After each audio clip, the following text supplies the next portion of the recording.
Des pas de danse au son des tambours pour annoncer dans la pure tradition africaine la bonne nouvelle à l'ouverture de la 9e édition de Africa IT Telecom Forum.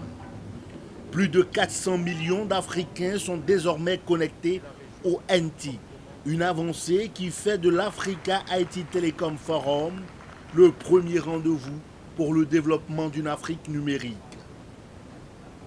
Les enjeux de la 9e édition imposent des thématiques à la fois stratégiques et techniques aux acteurs du secteur afin de recadrer leur vision et de mettre en place des mécanismes pour accélérer la transition vers le digital et l'émergence numérique du continent, comme le recommande l'appel d'Abidjan. Le moment est certainement venu pour chacun des acteurs majeurs que nous sommes de jeter un regard rétrospectif au point de départ pour jauger de ce qui a été fait relativement aux grandes problématiques adressées depuis lors. Ça a ce prix.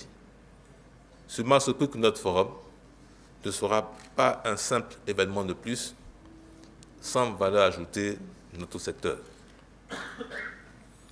Par ailleurs, nous devons veiller à ce que l'appel d'Abidjan, qui exprime notre volonté commune d'avancer main dans la main, ne demeure pas un simple slogan ni un vœu pieux.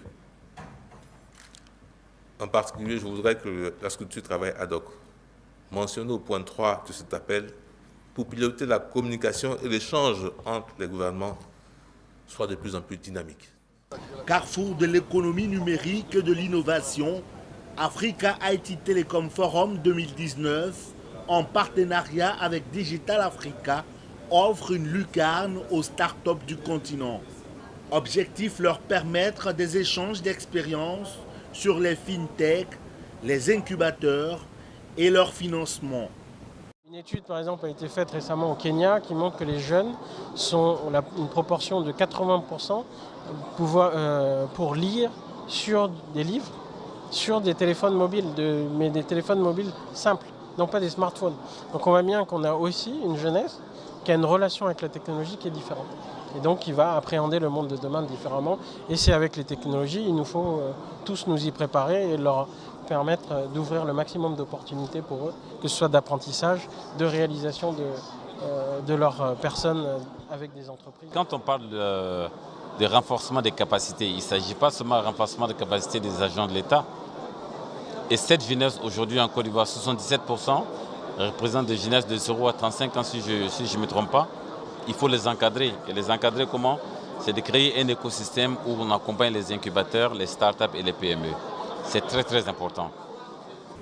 L'émergence d'autres tendances digitales comme le e-commerce, la sécurité des données ou l'écosystème favorable à leur développement seront également décryptés et analysés par plus de 500 experts venus des 4 coins du monde.